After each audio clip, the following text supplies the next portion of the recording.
Hello aspirants, welcome to ఏకేఎస్ఐఎస్ academy daily current affairs. So ముందుగా నిన్న ఇచ్చినటువంటి క్వశ్చన్లో which of the following best defines public interest litigation. Last class litigation at protecting the rights and interest of general public, అంటే సాధారణ వ్యక్తుల తాలూకా ప్రయోజనాన్ని కాపాడేటటువంటి you know హక్కులుగా కూడా భావించవచ్చు. సో అలాగే before we go to the session, if you're looking for UPSC admissions, అట్లాగే group 1 and group 2 both AP and Telangana, so దయచేసి కింద నెంబర్కి కాల్ చేయండి, you'll get all the details. ఇక ఈరోజు టాపిక్ బేసికల్గా మనకి వైరస్ అని వినగానే మనందరికీ కరోనా వైరస్ గుర్తొస్తూ ఉంటుందన్నమాట. అయితే ఇప్పుడు హంటా వైరస్ అని చెప్పేసి, ఇది నడి సముద్రంలో వచ్చి ఒక ముగ్గురు ప్యాసింజర్స్ మరణించారు. సాధారణంగా మనకి ప్యాసింజర్స్ వెళ్ళేటటువంటి బాగా పెద్ద పెద్ద షిప్లను క్రూజ్ షిప్స్ అని అంటాం. అట్లాంటి ఒక క్రూజ్ షిప్లో ఈ పర్టికులర్ ఆస్పెక్ట్ నెలకొంది. ఇది సాధారణంగా ఎలకలు ఇట్లాంటి వాటి ద్వారా వస్తుంది. సో ఇది న్యూస్లో ఎందుకు ఉందంటే, ముగ్గురు ప్యాసింజర్స్ వాళ్ళు యూనో అస్వస్థతకు గురయ్యారు, సడన్గా వారు మరణించారు. ఎక్కడి నుంచి? నెదర్లాండ్కి చెందినటువంటి క్రూజ్ షిప్ అట్లాంటిక్ ఓషన్లో, అట్లాంటిక్ మహాసముద్రంలో ప్రయాణిస్తోంది. ఈ ప్రయాణిస్తున్నటువంటి సమయంలో వీళ్ళకి ఈ హంటా వైరస్ రావడం, చనిపోవడం జరిగింది. అయితే ఇందులో మనం ముందుగా అసలు ఎపిడమిక్, పాండమిక్, ఎండమిక్ ఈ మూడిటికి గల డిఫరెన్స్ని మనం అర్థం చేసుకుందాం. సో ముందుగా ఎపిడమిక్ డిసీజ్ అని అంటారు. ఎపిడమిక్ డిసీజ్ అంటే ఏంటంటే, ఒకే సమయంలో చాలామంది వ్యక్తులకు ఒక రోగం వస్తూ ఉంటుందన్నమాట ఒకే సమయంలో. అయితే ఇది ఏమవుతుంది, ఒక ఏరియాలో, ఒక లొకాలిటీలో వ్యక్తి నుంచి మరొక వ్యక్తికి వెళ్తూ ఉంటుంది ఒక లొకాలిటీలో.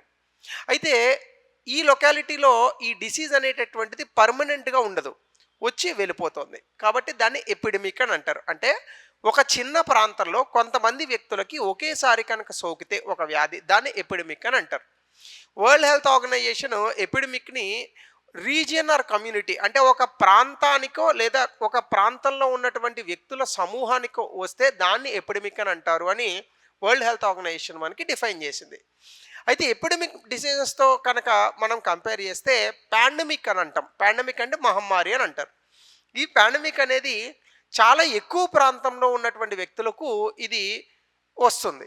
ఇదేంటంటే త్రూఅవుట్ ఎంటైర్ కంట్రీ, మొత్తం దేశానికి రావచ్చు, కొన్ని సందర్భాల్లో ఖండాలకు కూడా రావచ్చు, కొన్ని సందర్భాల్లో మొత్తం ప్రపంచానికే రావచ్చు.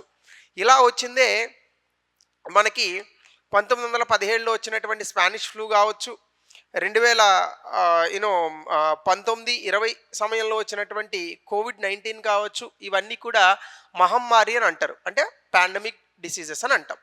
అయితే ఇవి కాకుండా మనకి ఎండమిక్ డిసీజెస్ అని అంటుంది. మోస్ట్ కామన్లీ యూజ్డ్ వర్డ్ ఇది ఎండమిక్ డిసీజ్ అనేది. ఇదేంటంటే ఒక పర్టికులర్ లొకేషన్, అంటే ఒక ప్రాంతానికి లేదా ఒక ఏరియాకి, అలాగే కొంతమంది పాపులేషన్, అంటే ఒక పర్టికులర్ జనాభాకి వచ్చేటటువంటి వ్యాధి, ఇది ఎండమిక్ అని అంటారు. ఉదాహరణకి మలేరియా అనే వ్యాధి తీసుకున్నారనుకోండి, ఇది ప్రోటోజోవా కారణంగా వస్తుంది, దోమకాటు వల్ల.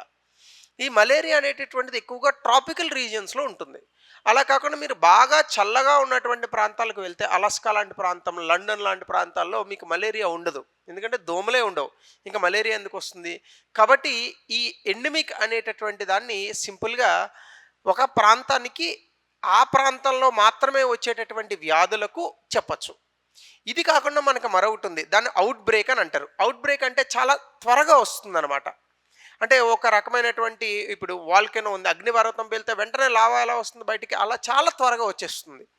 ఇది అంటువ్యాధులకు సాధారణంగా చెప్తూ ఉంటారు ఈ అవుట్ బ్రేక్ అనేటటువంటిది. ఎస్పెషల్లీ ఇది ఏంటంటే మనకి ఒక ఏరియాలో చాలా వేగంగా ఎఫెక్ట్ చేస్తుంది వ్యక్తుల్ని, ఆ పర్టికులర్ ప్రాంతానికి మాత్రమే ఉంటుంది. ఎబోలా అనేటటువంటిది వచ్చింది 2015లో, అది అవుట్ బ్రేక్గా చెప్పారు అప్పట్లో ఇనీషియల్ డేస్లో. ఇలా మనం దీనికి ఉన్నటువంటి డిఫరెన్స్ని చూడొచ్చు. అయితే ఇప్పుడు హంటా వైరస్కి వద్దాం. ఈ హాంటా వైరస్, కొంతమంది హంటా వైరస్ అంటారు, కొంతమంది హాంటా వైరస్ అంటారు, non can be pronounced in anyway. ఈ హాంటా వైరస్ అనేటటువంటిది ఏంటంటే ఒక వైరస్కి చెందినటువంటి, ఒక వైరస్ ఫ్యామిలీకి చెందినటువంటిది. ఇది సాధారణంగా ఊపిరితిత్తులకు, కిడ్నీలకు వస్తుంది. ఒకవేళ మనుషుల్లో కనుక అది వస్తే అది ఊపిరితిత్తులు, కిడ్నీలను ఎక్కువగా ఎఫెక్ట్ చేస్తుంది. ఇది సాధారణంగా మేజర్ క్లినికల్ సిండ్రోమ్, అంటే for causing 2 major clinical syndromes ఇది. హాంటా వైరస్ పల్మనరీ సిండ్రోమ్ అని అంటారు. హామరాజిక్ ఫీవర్ విత్ రీనల్ సిండ్రోమ్. అంటే ఇందులో 2 వెరైటీలు అని అనుకోండి. ఒకటి హెచ్‌పీఎస్, 2 హెచ్ఎఫ్ఆర్ఎస్ అనేటటువంటివి 2 ఉంటాయి. అయితే ఇందులో కనుక మనం చూస్తే ఈ ఆరిజిన్ ఎక్కడి నుంచి వచ్చిందంటే సౌత్ కొరియాలో హాంటా నది అనేటటువంటిది ఒకటుంది. హాంటన్ నది. ఈ హాంటన్ నది దగ్గర ఫస్ట్ టైము పరిశోధనలు చేస్తున్నటువంటి పరిశోధకారులు మొట్టమొదటిసారిగా ఈ యొక్క రోగాన్ని కనుగొన్నారు. కాబట్టే దీనికి హాంటా వైరస్ అని పెట్టారు. అయితే ఇది ప్రపంచంలో చాలా చోట్ల వస్తుంది. రకరకాల ప్రాంతాల్లో ఇది మనకి కనిపిస్తూ ఉంటుంది. ఎక్కువగా ఈస్టర్న్ హెమిస్ఫియర్ అంటే ఆసియా ప్రాంతాల్లో ఎక్కువగా ఇది వస్తుంది. కానీ ఇప్పుడు అట్లాంటిక్ మహాసముద్రం నెదర్లాండ్స్‌లో రావడం ఇది ఒక సరికొత్త పోకడనమాట. అయితే ఇందులో కనుక మనం చూస్తే ఇది ఎలా స్ప్రెడ్ అవుతుంది అని కనుక మనం ఆలోచిస్తే సాధారణంగా రొడెంట్స్ అని అంటాం. అంటే ప్రైమరీ వెక్టర్స్ అంటే ఈ యొక్క వ్యాధిని మోసుకెళ్ళేటటువంటి ప్రాథమికంగా ఉండేటటువంటి వాహనాలు ఏంటయ్యా అంటే ఎలుకలు. ఎలుకల జాతికి చెందినటువంటివి. అంటే ఎలుక, సుంచి ఇట్లాంటివి ఉంటాయి కదా! పందికొక్కులు ఇట్లాంటివి మనం చిన్నప్పుడు అన్నీ చూస్తూ ఉంటాం. చిన్నప్పుడేంది ఇప్పుడు గూడా చూస్తూ ఉంటాం. ఇట్లా ఎలకలు ఇట్లాంటి వాటిల నుంచి ఇది ఎక్కువగా వస్తుంది. అంటే ఏవైతే భూమిలో రంధ్రాలు చేసుకొని జీవిస్తూ ఉంటాయో ఆ జాతుల నుంచి ఎక్కువగా వస్తుంది.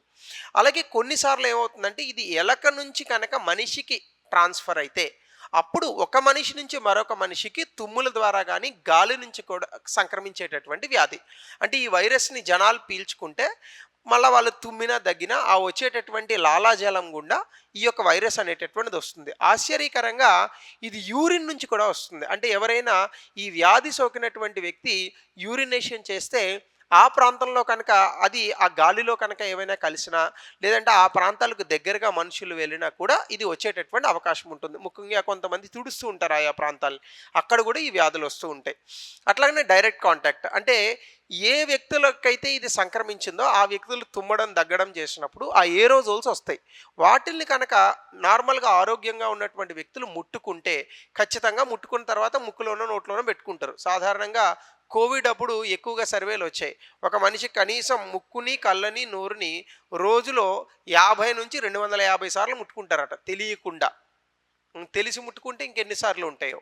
కాబట్టి ఇలా వచ్చేటటువంటి అవకాశం ఉంటుంది. బైట్స్ అంటే ఒకవేళ ఎలక కరిస్తే ఇది వస్తుందా? అది చాలా అరుదైనటువంటి సిచ్యువేషన్స్. హ్యూమన్ టు హ్యూమన్ అనేది కూడా ఎక్స్‌ట్రీమ్‌లీ రేర్. అంటే ఒక వ్యక్తి లాలాజలం నుంచి వేరొక వ్యక్తికి వస్తుందని చెప్పాం కదా! ఇది కూడా చాలా అరుదుగా వస్తుందంట. అంటే documented in specific south American strains. ఇందులో ఈ వైరస్‌లో చాలా రకాలున్నాయి. అందులో మనకి యాండెస్ వైరస్ అని ఒక మోడల్ ఉంది ఈ హాంటా వైరస్‌లోనే. అందులో కొన్ని వైరస్‌లు పరివర్తనం చెందిన వైరస్‌లు మాత్రమే మనిషి నుంచి మరొక మనిషికి సంక్రమణం వేగంగా చెందేటటువంటి అవకాశం ఉంది. సాధారణంగా అయితే తక్కువొస్తుంది. ఆ మరణించినటువంటి వ్యక్తులు బహుశా ఆ యొక్క క్రూజ్ షిప్‌లో ఈ ఎలుకలు ఉండడం, అవి టచ్ చేసిన ఆహారాన్నో లేదా అది తిరిగి ఆడినటువంటి ప్రాంతాల్లోనో ఈ వ్యక్తులు ఉండడంగా వాళ్ళు మరణించి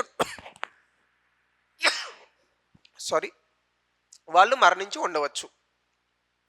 అయితే దీనికి సింప్టమ్స్ అంటే ఏ రకమైనటువంటి ఈ లక్షణాలు దీనికి ఉంటాయి. ముఖ్యంగా ఈ వ్యక్తి ఎవరైనా వ్యక్తి ఈ వ్యాధి సోకిన తర్వాత 1-8 వారాల వరకు కూడా ఈ వ్యాధి ఉన్నట్టే తెలీదు.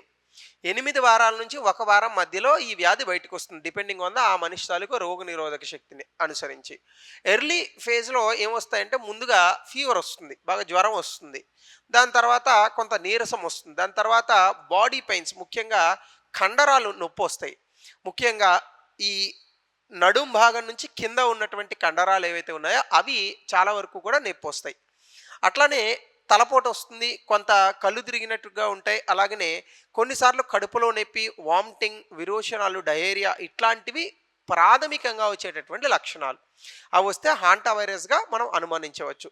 లేట్ ఫేజ్ అంటే చివరికి వచ్చినప్పటికీ ఒకవేళ హెచ్‌పీఎస్ వెరైటీ అయితే కనుక 4-10 రోజులు ఈ సింప్టమ్స్ వచ్చిన తర్వాత దగ్గు, ఆవేశం లైక్ ఊపిరి తీసుకోకపోవడం, అలాగనే ఈ యొక్క లంగ్స్, చెస్ట్ పార్ట్ అంతా కూడా చాలా పట్టేసినట్టు టైట్‌గా ఉండడం ఇదంతా కూడా ఉంటుంది.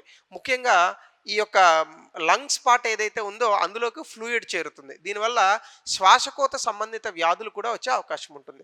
అదే రీనల్ సింప్టమ్స్ కనుక చూసుకుంటే ఈ కంటికి సంబంధించి కూడా ఇది ప్రాబ్లమ్ వస్తుంది. సరిగ్గా కనిపించకపోవడం, అలాగే ఫేసు ఫ్లషింగ్ అవ్వడము, అలాగే బీపీ తక్కువ ఉండడము, కిడ్నీ ఫెయిల్యూర్ అవ్వడము, యూరినేషన్ పాస్ అవ్వకపోవడము, ఇవన్నీ కూడా హెచ్ఎఫ్ఆర్ఎస్లో వచ్చేటటువంటి వెరైటీస్లో వచ్చేటటువంటి లక్షణాలు. ఈ వ్యాధి లక్షణాలతోనే ముదిరిన తర్వాత మనిషి మరణించవచ్చు. అయితే దీనికి ఫ్యాటలిటీ రేట్ ఎక్కువగా ఉంది. సాధారణంగా ఇది రావడం అనేటటువంటిది మనుషులకి రేర్. కానీ ఇది సోకిన తర్వాత మనిషి మరణించడానికి అవకాశాలు హెచ్పిఎస్ వెరైటీ అయితే 38-40% ఉన్నాయి. ఇది చాలా డెడ్లీ కాంబినేషను. ముఖ్యంగా సాధారణంగా మనకు వచ్చేటటువంటి జలుబు వీటికన్నా కూడా ఇది చాలా ఎక్కువగా మనుషుల్ని చంపే అవకాశం ఉంటుంది. ఇది ఎక్కువగా వెస్ట్రన్ హెమిస్ఫియర్ అంటే హెచ్పిఎస్ వెరైటీ ముఖ్యంగా ఆసియా ప్రాంతం కాకుండా కాస్త యూరోప్ ఈ ప్రాంతాల్లో ఎక్కువగా ఉంటుంది. హెచ్ఎఫ్ఆర్ఎస్ వెరైటీ వచ్చేసేటప్పటికి యూరోప్, ఐరోపా అలాగే ఆసియా ప్రాంతాల్లో హెచ్ఎఫ్ఆర్ఎస్ వెరైటీ ఎక్కువగా ఉంటుందన్నమాట. సో కాబట్టి ఎక్కువగా వెస్ట్రన్ హెమిస్ఫియర్లో ఉన్నటువంటి వ్యక్తులే ఈ వ్యాధి బారిన పడి మరణించే అవకాశం ఉంటుంది. ఈస్టర్న్ హెమిస్ఫియర్లో ఉన్నటువంటి వ్యక్తులకి కాస్త అవకాశాలు తక్కువ ఉంటాయి మరణించడానికి. ఈ వైరస్ చాలా రోజుల పాటు ఎన్వైరన్మెంట్లో ముఖ్యంగా సన్లైట్ టెంపరేచర్లో కూడా బ్రతికే ఉంటుంది. దాని కారణంగా ఇది చాలా స్టేబుల్ వైరస్గా మనం చెప్పొచ్చు.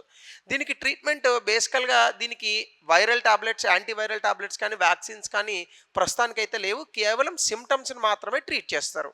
అంటే జ్వరం తగ్గడము, ఈ ఊపిరితిత్తులకు సంబంధించి కొన్ని మందులు ఇచ్చి ఆ ఫ్లూయిడ్ తగ్గించడము, శ్వాస ఆడేటట్టుగా చేయడము, లేదా ఆక్సిజన్ ఎక్కువగా ఇవ్వడము, ఇట్లాంటివే చేస్తారు. అంటే సపోర్టివ్ కేర్, ఇంటెన్సివ్ కేర్ మేనేజ్మెంట్లో పెడతారు. వెంటిలేటర్స్, ఆక్సిజన్ థెరపీ ఇస్తారు హెచ్పిఎస్కి. ఫ్లూయిడ్ మేనేజ్మెంట్, హైడ్రేషన్ ఉండేటట్టు, ఆహారం ఎక్కువగా తీసుకునేటట్టు చూస్తారు. లంగ్స్, కిడ్నీస్ మీద ఓవర్లోడ్ పడకుండా చూస్తారు. అలాగే ఎర్లీ ఇంటర్వెన్షన్ ఏంటంటే ముందుగానే కనుక ఈ లక్షణాలను కనుక గుర్తిస్తే ఇంటెన్సివ్ కేర్ యూనిట్లో ఈ లక్షణాలను ట్రీట్ చేయడం ద్వారా ఈ వ్యాధిని తగ్గించవచ్చు. అయితే ఈ వ్యాధి బారిన పడి మరణించిన వ్యక్తులు తక్కువ కాబట్టి దీని మీద ఇప్పటి వరకు పెద్దగా పరిశోధనలు కానీ లేదా త్వరితగతిన మనం ఎట్లా అయితే కోవిడ్లో చాలా వేగంగా పరిశోధనలు చేసి ఈ యొక్క వ్యాక్సినేషన్ వీటిని కనిపెట్టామో హాంటా వైరస్కి అలా చేయలేదు. దాని కారణంగా దీనికి యాంటీవైరస్ టాబ్లెట్స్ కానీ వ్యాక్సినేషన్స్ కానీ లేవు. కానీ ప్రపంచవ్యాప్తంగా దీనివల్ల మరణించే వ్యక్తుల సంఖ్య తక్కువ. కానీ ఇప్పుడు అనూహ్యంగా ఇది మళ్ళీ తెర మీదకి వచ్చింది కాబట్టి బహుశా పరిశోధనలు స్టార్ట్ చేసి దీనికి కూడా వ్యాక్సినేషన్స్ తెచ్చే అవకాశాలు ఉన్నాయి. సో అయితే భారతదేశంలో కలరా కొంత సమయం భారతదేశాన్ని ఒక ఎండమిక్గా భయపెట్టింది మనకి. సో అయితే అది ఏ సమయంలో వచ్చింది? దయచేసి కమెంట్ సెక్షన్లో ఆన్సర్ని తెలపండి. అట్లానే దీనికి సంబంధించి మెయిన్స్ ప్రశ్న కూడా దీన్ని 200 పదాల్లో సమాధానం రాయండి. సో ఇది ఈరోజు హాంటా వైరస్ సంబంధించిన టాపిక్. మరో కొత్త టాపిక్తో as usual will meet tomorrow. So thank you. Have a good day. Keep watching AKS.